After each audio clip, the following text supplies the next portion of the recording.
kulay. Ito pwedeng installment. So nagkakalaga siya ng 43,520. So sa down payment nito is 3,500 mga boss. Tapos sa 24 months is 2,913. Sa 36 months is 2,390.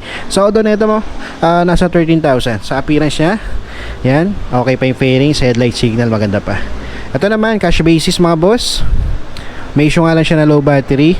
Tapos ang SRP nito is 53,800. So discounted siya sa 45,730. Yan, kung trip nyo pwede mga boss 45,730 lang.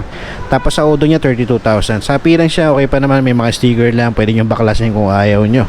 Okay, so ito naman cash din, dalawa. Ito, isang to is nasa 59,800. Sa odo nito is nasa 9,000. Sa appearance siya okay pa mga boss. Yan, so ang discounted price niya pala is nasa 50,830, no. Yan, so ito namang isa,